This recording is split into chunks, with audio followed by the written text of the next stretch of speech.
Ini ilmunya menarik ini ketika ini bisa disambungkan ke KPM PKH di pertemuan kelompok kan seperti itu. Alhamdulillah gayung bersambut kami bisa membawa teman-teman Imaji ke kelompok. Dulu pertama kali Bu, awal itu kami di satu kelompok di salah satu dusun di Kedung Poh, Nglipar gitu. Kami mengajak teman-teman Imaji dan luar biasa apa Antusiasnya ya? ya.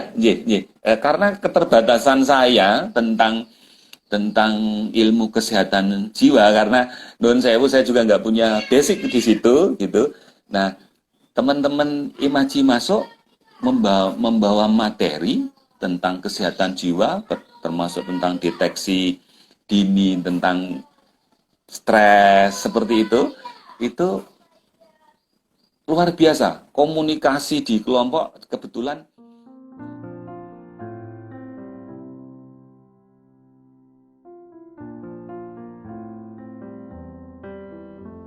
Assalamualaikum warahmatullahi wabarakatuh. Selamat sore teman-teman.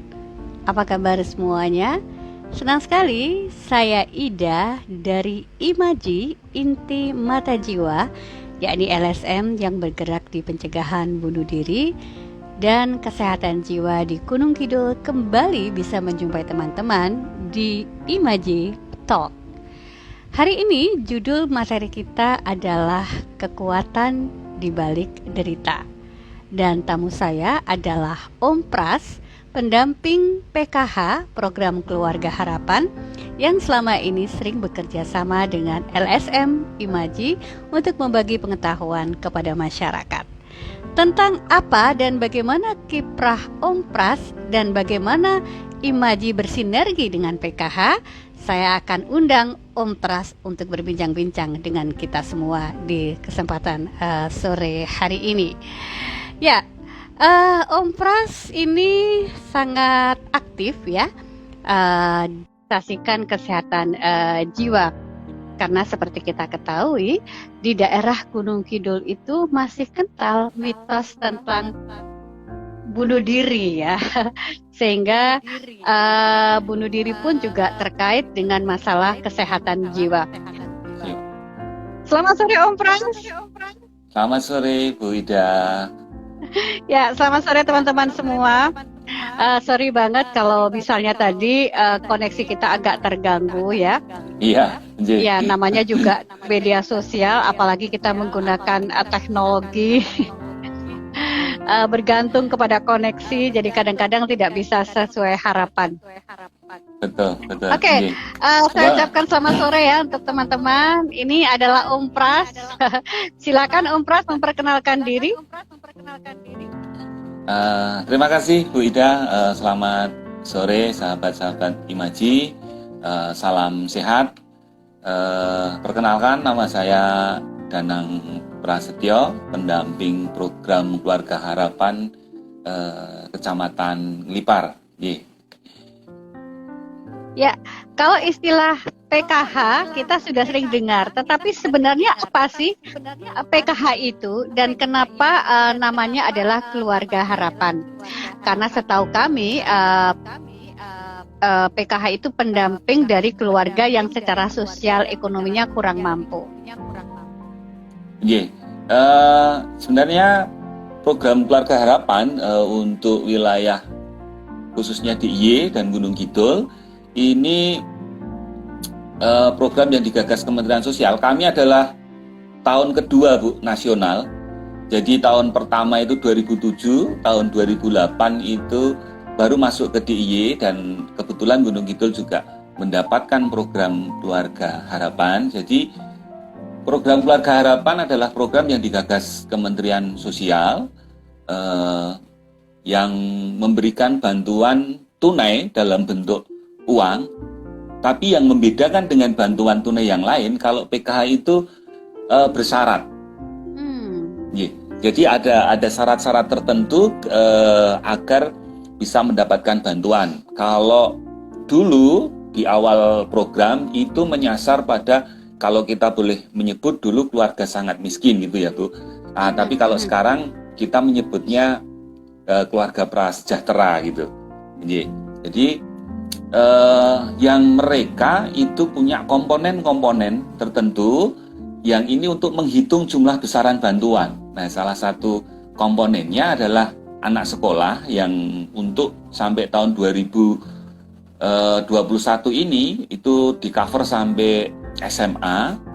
Terus ada ibu hamil, ada balita dan lansia. Jadi bantuannya nanti akan dihitung, termasuk salah satu syaratnya itu adalah memenuhi komitmen mereka dalam melakukan kewajiban sebagai peserta PKH, sebagai peserta program Keluarga Harapan, yaitu untuk anak sekolah itu nanti akan dihitung, Bu, biar bantuannya tetap bisa cair, bisa diambil, itu akan dihitung dari presentasi dia hadir di sekolah. Kayak gitu. Terus kalau untuk ibu hamil, balita itu nanti kita akan mendapatkan report dari fasilitas. Ya, si peserta PKH ini nanti NIM-nya akan menyebutkan fasilitas kesehatannya di mana gitu. Misal posyandu dusun A, atau nanti kalau ibu hamil di bidan siapa, kan seperti itu, Bu. Nah, nanti pendamping PKH kami ini akan setiap bulan itu akan melakukan verifikasi komitmen mereka. Dan ini nanti kita rekap, kita laporkan ke pusat. Nah, ini nanti yang akan menentukan besaran bantuan mereka. Oh, ternyata mereka komitmen hadir terus melakukan kewajibannya, kan seperti itu. Nah, oh berarti ini bantuannya tidak ada penundaan karena ini sudah memenuhi komitmennya, kan seperti itu, Bu. Termasuk selain bantuan dalam bentuk biaya sekolah ya, kemudian kesehatan, apa juga ada biaya terkait dengan misalnya wira swasta atau wira usaha seperti itu? Kalau di PKH bantuannya itu sudah keperuntukannya sudah jelas ya, Bu, untuk seperti itu. Nah, cuman biasanya inovasi dari teman-teman pendamping untuk lakukan sinergitas, baik untuk pemberdayaan, baik untuk penambahan ilmu pengetahuan yang lain, seperti itu teman-teman melakukan sinergitas. Iya, bahkan ada juga dari bidang sosial yang lain yang akhirnya yang dipakai teman-teman KPM PKH gitu, yang digunakan. Apa untuk itu KPM PKH? Keluarga penerima manfaat program Keluarga Harapan. Jadi kami menyebut anggota PKH itu KPM PKH, Bu. Ya, jadi ini mungkin agak berbeda dengan persepsi sebagian orang yang beranggapan bahwa bantuan itu ya seperti bantuan saja, pokoknya dipakai gitu, tidak ada syarat-syarat khusus. Ternyata dalam PKH itu perlu pemantauan, pembinaan, dan termasuk komitmen sejauh mana bantuan itu bisa digunakan sesuai dengan peruntukannya. Kira-kira seperti itu ya, Mas Prasya? Iya, betul, Bu. Jadi salah satu ketugasan dari teman-teman pendamping PKH, salah satunya adalah termasuk mengawasi penggunaan bantuan. Jadi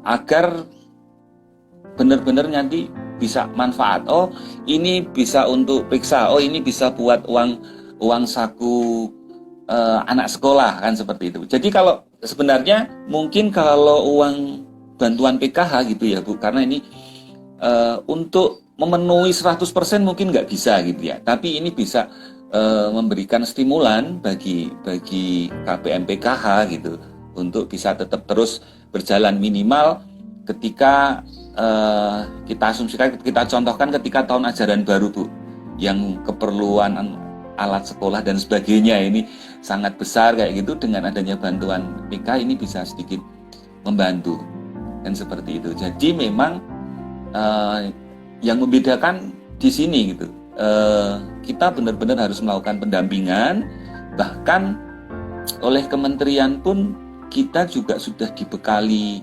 seperti kurikulum, Bu. Kalau kami menyebutnya untuk mempermudah bahasa kami dengan KPM PKH itu, kami dibekali kurikulum untuk menyampaikan beberapa teori, materi kayak gitu, baik dari pengelolaan keuangan, dari kesehatan, gitu, termasuk cara mendidik anak dan sebagainya kan gitu Bu. Jadi setiap bulan kami harus menyampaikan materi-materi itu di pertemuan kelompok karena KPM PKH salah satu kewajibannya adalah hadir di pertemuan kelompok. Seperti itu Ibu. Wah, menarik sekali ya. Jadi masyarakat juga bisa mendapatkan tidak hanya bantuan tunai, tetapi juga pengetahuan dan juga bisa meningkatkan wawasannya bagaimana dia bisa mengembangkan dirinya. Nah, kemudian terkait dengan kerjasama PKH dengan Imaji, itu gimana ceritanya? Kok kemudian akhirnya PKH bersinergi dengan LSM yang bergerak di bidang kesehatan jiwa? Iya, jadi kalau melihat sejarah pertemuan kami gitu dengan Imaji gitu, dulu memang saya sedikit ada ketakutan ketika nanti teman-teman KPM PKH kami gitu, saudara-saudara kami itu ketika pertemuan kelompok akan mengalami kejenuhan karena hanya akan ketemu ompras terus kayak gitu, terus materinya ya hanya itu kan gitu Bu. Seperti itu Bu. Jadi akhirnya sebenarnya kalau flashback sedikit, sebelum kami ketemu teman-teman Imaji gitu, kami teman-teman PKH Gunung Kidul itu mereka benar-benar inovatif sekali gitu Bu. Itu sudah banyak yang bersinergi dengan dinas yang lain gitu. Jadi kalau di PKH itu kita punya partner, ada kesehatan, ada Kemenak, ada pendidikan, kan seperti itu. Nah, kami di Nglipar, di Kapanewon Nglipar itu dulu tahun 2009-10 kami sudah melakukan sinergitas dengan beberapa dinas gitu atau lembaga atau instansi kayak gitu. Saya pernah dengan Kemenak Bu. Jadi agar kami bisa mengurangi kejenuhan mereka setiap bulan hanya ketemu ompras gitu materinya, karena kami belum tahun 2009 itu kami belum mendapatkan materi Bu dari Kemensos. Jadi namanya itu Family Development Season Bu. Nah itu digagas tahun 2016 gitu. Nah itu kami mendapatkan modul banyak banget yang ini harus disampaikan ke KPMPK. Nah tahun 2009 kami belum mendapatkan itu. Kami mencoba untuk mengajak penyuluh Kemenak untuk masuk di kelompok kami gitu, dan kami semua nggak ke mereka. Kami sowan ke Kemenak, Bu, kami ada kelompok seperti ini, sekiranya apa yang bisa kita sharing bareng untuk kelompok PKH kan kayak gitu Bu. Nah akhirnya masuk Kemenak itu. Setelah itu kami juga mengajak dari puskesmas Bu. Dulu terkait dengan kesehatan ibu hamil. Ya, seperti itu dari kesehatan. Nah, setelah tahun 2016 kebetulan secara pribadi kami punya kedekatan dengan teman-teman aktivis di Imaji gitu. Kami ketemu Pak Yanu dan kebetulan kami dipertemukan Pak Yanu sebenarnya dari Pak Joko itu dari komunitas fotografi. Sering ngobrol, akhirnya ketemu, dan akhirnya saya tahu tentang Imaji, dan saya berpikir bahwa wah ini ilmunya menarik ini ketika ini bisa disambungkan ke KPM PKH di pertemuan kelompok kan seperti itu. Alhamdulillah gayung bersambut, kami bisa membawa teman-teman Imaji ke kelompok. Dulu pertama kali Bu, awal itu kami di satu kelompok di salah satu dusun di Kedungpoh Nglipar gitu, kami mengajak teman-teman Imaji dan luar biasa antusiasnya karena keterbatasan saya tentang ilmu kesehatan jiwa, karena non sewu saya juga nggak punya basic di situ gitu. Nah teman-teman Imaji masuk membawa materi tentang kesehatan jiwa, termasuk tentang deteksi dini, tentang stres seperti itu luar biasa. Komunikasi di kelompok kebetulan kami di salah satu dusun itu ini terjadi interaksi yang menarik. Teman-teman Imaji melakukan pemaparan seperti itu, dan di situ ada kejadian yang salah satu KPM PKH itu merasakan, kita lihat itu, loh kok begitu kami masuk kok ada hal yang lain kan, seperti itu Bu. Bahkan sempat meneteskan air mata di salah satu KPM PKH ini Bu, kayak gitu. Dan begitu selesai melakukan pemaparan, pertanyaan yang muncul dari teman-teman KPM PKH itu banyak banget gitu. Bahkan yang terjadi di salah satu dusun di Kalurahan Pengkol itu kami sampai overtime Bu. Kami harus memperpanjang waktu. Kala itu kami bersama Pak Yanu dan Bu Andri gitu. Wah, Bu Andri mendapatkan pertanyaan yang luar biasa, banyak sekali. Iya, bermacam-macam kan gitu. Nah, kesimpulan yang saya ambil gitu, ini berarti memang sebenarnya nuwun sewu bahasa ini banyak atau belum ketidaktahuan mereka tentang kesehatan jiwa kayak gitu. Dan mungkin dengan hadirnya Imaji ini sedikit membuka pengetahuan tentang deteksi dini tentang stres dan sebagainya. Kalau dulu mungkin ketika nuwun sewu asam lambung naik, nggak bisa tidur, itu mungkin hal yang biasa. Mungkin tidak akan berpikir bahwa loh ini termasuk sebenarnya masuk gejala ringan stres kan Ibu, kayak gitu, atau gangguan jiwa kan gitu. Nah, dengan adanya seperti itu mungkin mereka akan sedikit waspada atau menjaga kan kayak gitu. Oh iya, jangan sampai saya mengalami yang seperti ini kan. Kayak gitu Ibu, sejarah pertemuan kami dengan PK, dan ini akhirnya tidak hanya di Nglipar Bu. Dan ini akhirnya bisa sampai ke teman-teman PKH di Gunung Kidul gitu. Kami ada dari teman-teman Kapanewon Karangmojo seperti dulu.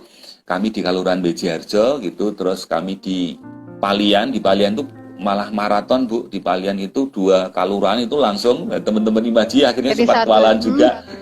Harus membagi wilayah kayak gitu. Itu dan hampir di semua kelompok juga masuk. Dan yang menarik itu ketika PKH perayaan Satu Dasawarsa, program Keluarga Harapan di Kecamatan Rongkop. Kala itu kegiatan dipusatkan di sana. Kami PKH Gunung Kidul melakukan bedah kampung di sana, dan kami membawa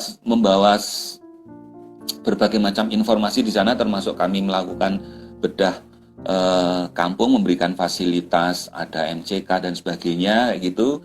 Dan di sana kami mengajak teman-teman Imaji untuk ikut mengisi kegiatan di situ.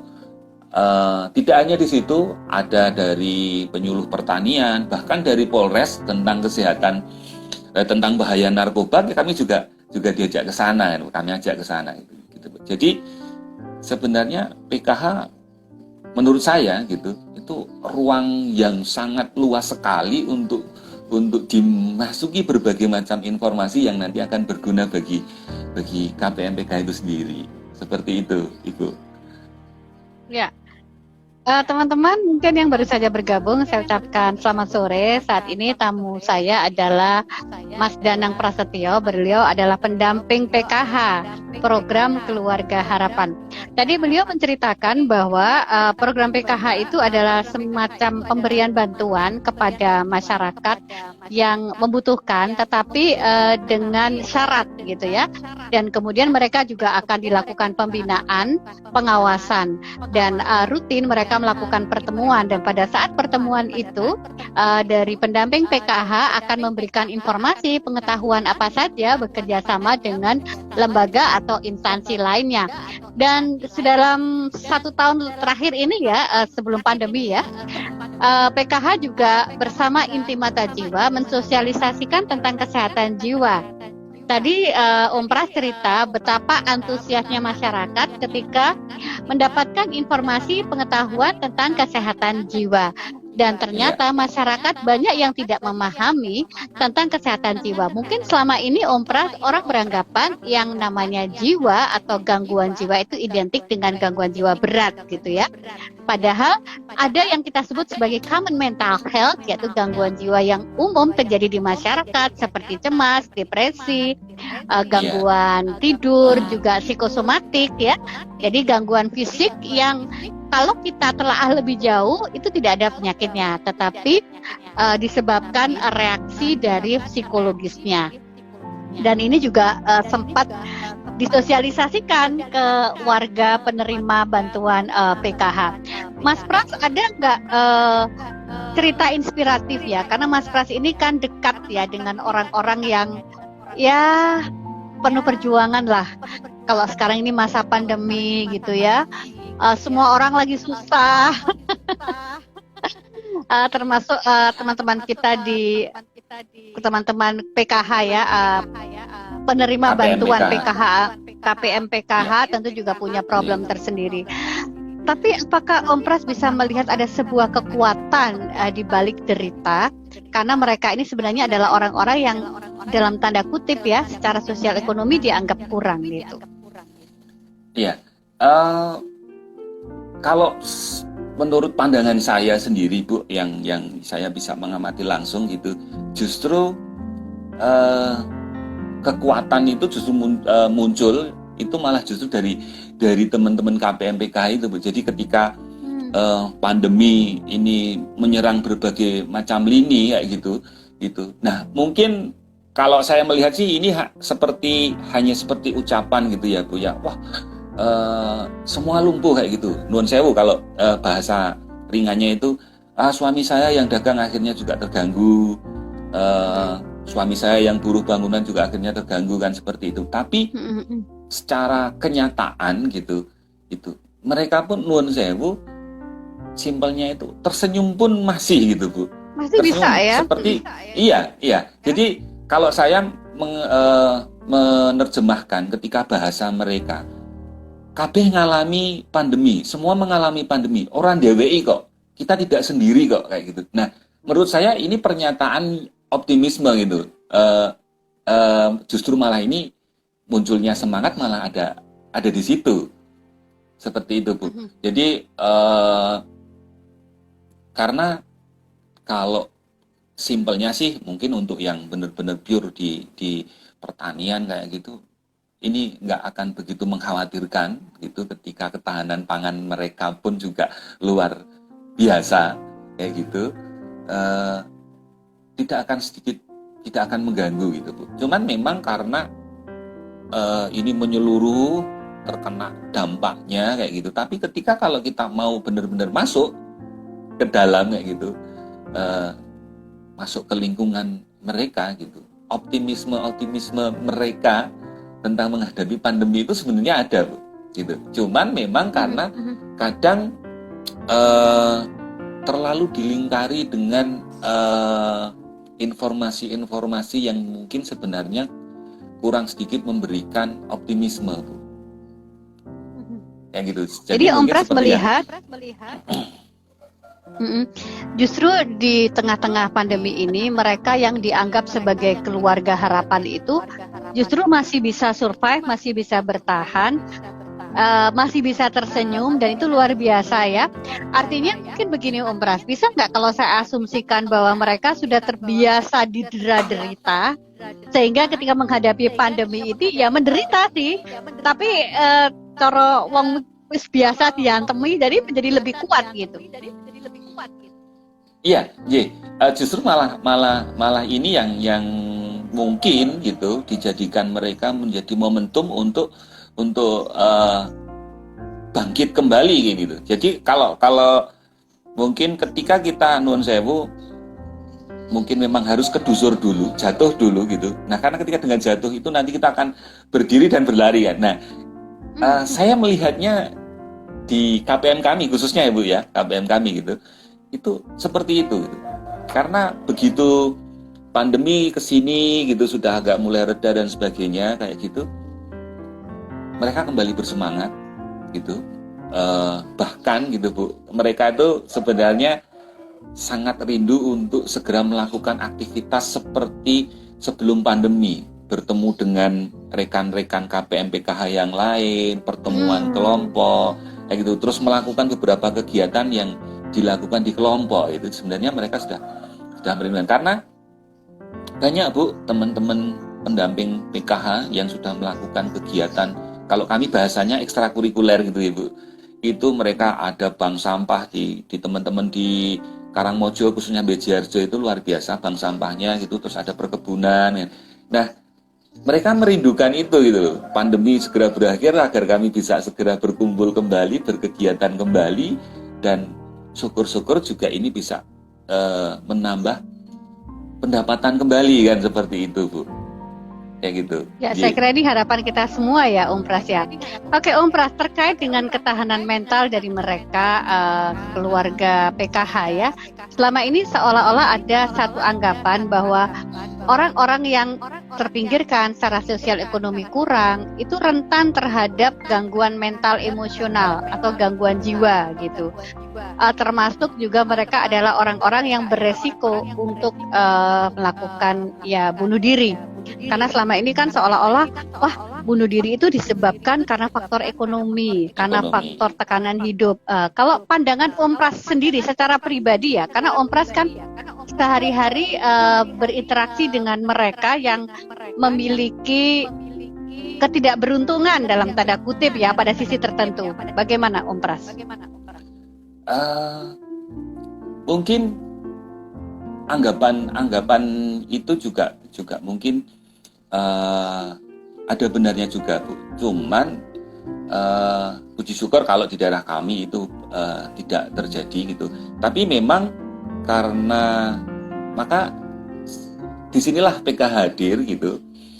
Karena ketika salah satu faktornya itu ekonomi, di PKH itu ada salah satu materi pengelolaan keuangan gitu, yang di situ menjabarkan berbagai macam kegiatan keuangan, termasuk nuwun sewu Bu, menghindari rentenir dan sebagainya. Karena kalau seperti kita lihat Bu, kasus pinjol yang akhirnya pinjaman online yang akhirnya ada di beberapa tempat akhirnya memutuskan untuk gantung diri karena itu kayak gitu. Nah, saya kira ini memang bisa saja menyasar atau dialami oleh KPM gitu, tidak menutup kemungkinan gitu ya Bu. Tapi saya kira hadirnya teman-teman PKH, Imaji seperti itu, ini menurut saya bisa diminimalkan, termasuk ketika kita bisa membangun kegiatan yang ini bisa menambah income mereka gitu Bu. Seperti kita akhirnya membentuk UMKM di kalangan PKH kan gitu. Karena apa? Karena ini nanti yang bisa sedikit mengcover kebutuhan bagi mereka yang ya setidaknya nanti perekonomian mereka tidak akan terlalu goncang kan kayak gitu Bu. Jadi memang faktor sosial ekonomi itu berperan terhadap kondisi mental seseorang. Kerentanan itu juga ada, tetapi selama ini yang didampingi oleh Mas Pras tidak pernah ada yang sampai fatal ya Mas ya? Iya, ya. Alhamdulillah nggak ada Bu. Tapi saya kira juga salah satu yang bisa digunakan atau jalan yang digunakan untuk semakin menguatkan mereka atau mencegah pemikiran untuk kesana ketika didera penderitaan yang seperti itu, memang harus masif nih Bu untuk masalah kesehatan jiwa ini. Saya kira memang harus, karena non sewu ya Bu, mayoritas kan di lingkungan kita kan yang rentan itu kan yang ada di strata itu gitu ya Bu ya. Nah ini kalau menurut saya memang harus masif, harus bisa masuk untuk menanggulangi itu gitu. Karena mungkin juga keterbatasan informasi mereka Bu. Ya. Kan seperti itu. Oke. ini yang mungkin menjadi satu pemikiran kita ya. Selama ini kita berpikir yang namanya kesejahteraan itu adalah kesejahteraan yang sifatnya materi. Tetapi jarang terpikir perlu memperhatikan kesejahteraan mental. Ya, memang betul sih kemiskinan, faktor ekonomi menjadi salah satu stresor. Tetapi banyak juga orang yang miskin, yang secara sosial ekonominya itu lemah, tapi mereka juga bisa bertahan. Sebaliknya juga demikian, banyak juga orang yang kita anggap secara ekonomi dia mampu atau secara sosial dia baik, tapi ternyata dia juga terpuruk. Nah, ini menarik Om Pras, saya sedikit tambahkan ya, ada satu fenomena yang kita sebut sebagai hedonic treadmill ya. Jadi hedonic treadmill itu adalah ketika seseorang itu mencapai satu strata tertentu. Misalnya ini nih ya, biasanya kita gajinya cuma 1 juta gitu ya. Kemudian kita ternyata gajinya meningkat 2 juta, 3 juta, sampai 5 juta. Yang harusnya dengan penambahan penghasilan itu kesejahteraan mereka meningkat. Oke, memang kesejahteraan meningkat, tetapi kebutuhannya itu juga meningkat, terutama menyangkut gaya hidup. Sehingga ada istilah sebenarnya masalah uang itu banyak atau sedikit, itu bukan patokan seseorang itu bisa merasa cukup, tapi lebih kepada bagaimana seseorang itu bisa mengelola keuangannya untuk bisa memprioritaskan mana yang menjadi hal yang terpenting. Karena kalau saya pernah mendengar satu ceramah gitu ya, ceramah tentang finansial mengatakan bahwa orang yang kaya itu bukan berapa banyak uangnya, tetapi bagaimana dia bisa bertahan dengan gaya hidup yang sama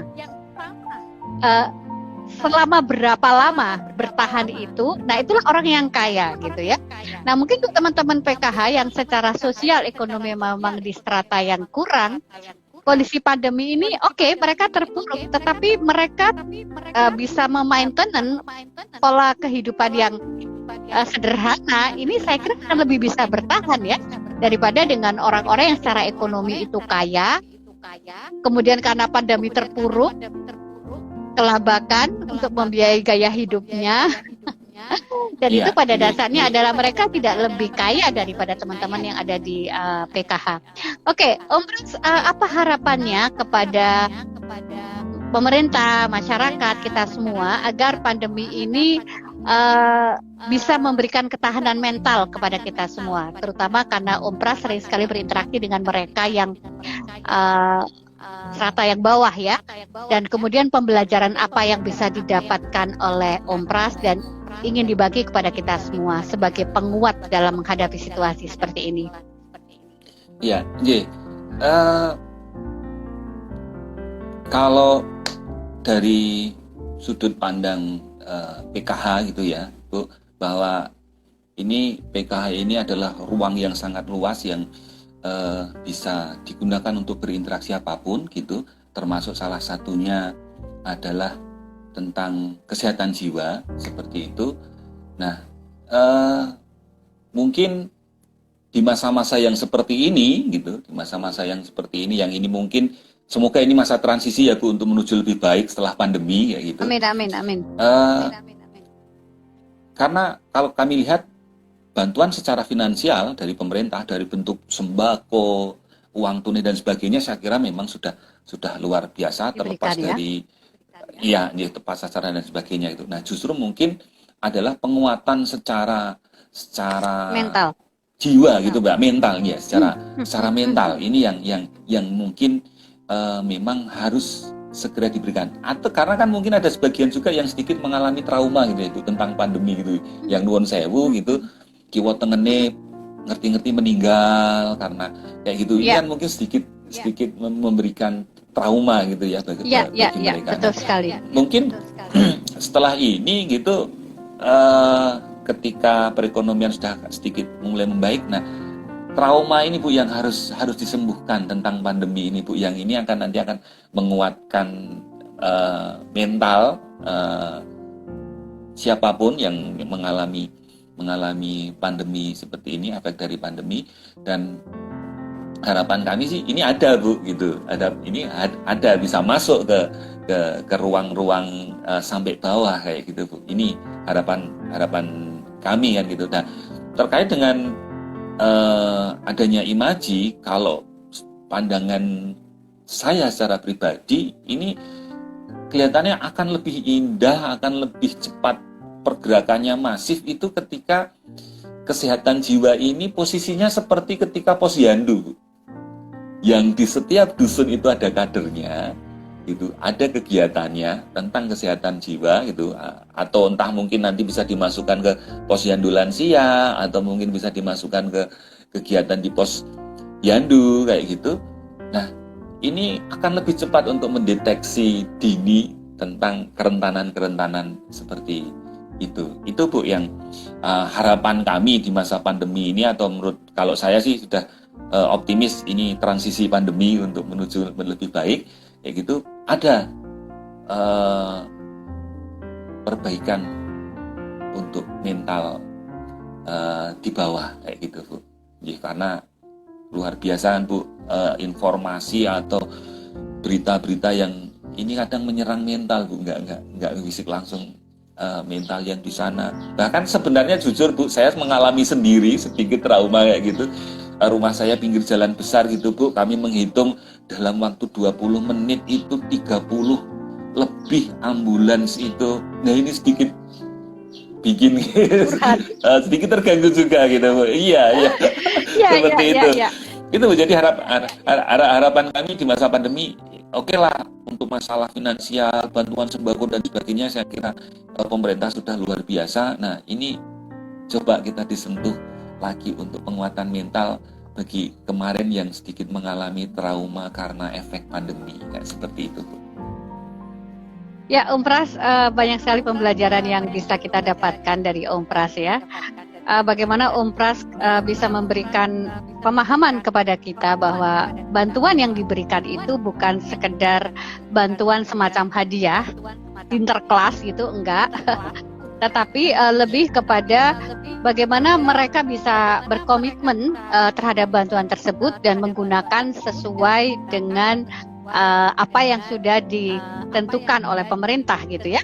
Termasuk kemudian ternyata ada satu kelompok PKH yang ini menjadi semacam sekolah di luar gitu ya, untuk bisa meningkatkan wawasan, pengetahuan, dan kami berterima kasih Imaji juga bisa menjadi bagian berbagi tentang kesehatan jiwa kepada masyarakat. Dan tadi Om Pras juga mengatakan bahwa sebenarnya mereka sangat membutuhkan pengetahuan tentang kesehatan jiwa, karena banyak di antara mereka yang tidak mengetahui bahwa saya mengalami stres, mengalami tekanan mental gitu ya. Padahal ini juga bisa kita obati, kita layani mulai dari tingkat puskesmas sampai di rumah sakit gitu ya. Juga sebenarnya tidak harus juga berobat. Kalau mereka sudah mengerti apa yang terjadi pada mereka, mereka bisa saling berbagi, saling curhat, itu luar biasa. Dan tadi Om Pras mengingatkan kita semua betapa pentingnya pembangunan itu tidak hanya berfokus kepada fisik, tetapi bagaimana meningkatkan ketahanan mental ya. Karena sebenarnya apapun kondisinya, kemiskinan, penderitaan, ketika seseorang memiliki ketahanan mental yang bagus, maka ia akan mampu melewatinya dengan baik. Dan menjadi harapan kita semua, mudah-mudahan pandemi ini segera berakhir dan kita bisa kembali bangkit dan optimis menatap masa depan. Terima kasih Om Pras telah bersedia untuk berbincang bersama Inti Mata Jiwa. Teman-teman yang barangkali belum sempat mengikuti diskusi kita dari awal, silakan, nanti akan saya upload di IGTV Inti Mata Jiwa. Untuk itu jangan lupa follow Instagram kami @intimatajiwa. Instagramnya Om Pras apa namanya Om? @veriopras. @veriopras, dan juga bisa follow Instagram saya @ida psikiater untuk mendapatkan informasi tentang kesehatan jiwa. Terima kasih yang sudah bergabung. Mohon maaf bila ada salah-salah kata. Sehat selalu Om Pras. Salam untuk teman-teman PKH. Terima kasih Vida. Dan juga salam Siap, terima untuk kasih. teman-teman KPMP KPMPKH. tadi? KPMPKH ya. Semoga selalu bersemangat, kita akan hadapi masa depan yang lebih baik. Terima kasih sekali lagi. Wassalamualaikum warahmatullahi wabarakatuh. Bye. Waalaikumsalam warahmatullahi wabarakatuh.